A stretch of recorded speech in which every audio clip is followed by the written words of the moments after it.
galing yung kakayanin ko, kanino galing yung abilidad ko. So wealth begins with God, not with money. The real foundation of wealth is God Himself. Amen? So sabi po, ano dapat yung para tumibay yung ating tawag dito, yung ating relasyon sa Panginoon? So mahalaga po meron tayong magandang relasyon sa Diyos. Napakahalaga po yan. Mahalaga po na meron tayong magandang kaugalian. Mahalaga po na sumusunod tayo sa salita ng Diyos. Kasi po ganito yan, maraming Kristiyano po nagtitiwala sa Diyos pero hindi lahat sumusunod. Hindi lahat nakakasunod. Meron silang trust kay Lord, pero hindi lahat nakakasunod. Tama po ba?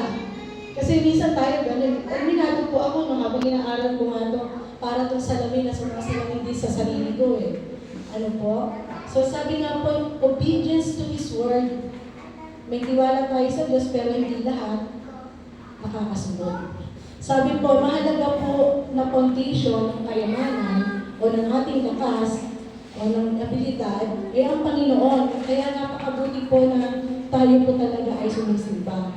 Kasi ito po yung magpapakita ng kapakumbabaan ng relasyon natin sa Diyos, pagpapalago ng relasyon at pananampalataya sa Diyos, at saka po ng pag-uugali. Kasi kung hindi tayo siguro palasimba at hindi tayo palakinig ng salita ng Diyos, baka masasama ugali natin.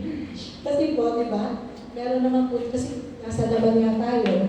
So, minsan yung ating pagkamaldita o sa babae, at sa lalaki naman, umiiran yung minsan pagkaano po, yung kanilang ego. So, kaya napakahalaga na tayo po ay may magandang relasyon sa Diyos kasi yan po yung foundation, yung pagpapatibay ng kayamanan natin. Lahat po tayo may kayamanan, amen? Taas po walang kayamanan.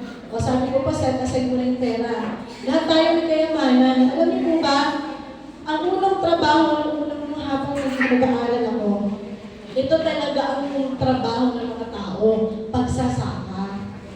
Yan pala talaga ang trabaho. Kahit ni Adan at Eve, nung inilagay ng Panginoon si Adan at Eve sa garden ng Eden. So yan po talaga ang trabaho. Ano po? Ng abilidad na binigay sa kanila kung paano nila palalaguin ang mga halaman, paano nila pararamihin. Kaya lang yung iba na misinterpret yata, nag-multiply ng anak. Diba? Nagparami ng anak.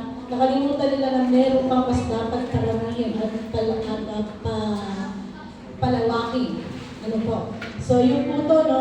So the real foundation of wealth, ang totoong pundasyon, ang matibay na pundasyon ng kayamanan ng Panginoon. Kaya mahalaga po yung relasyon natin sa Diyos, maganda.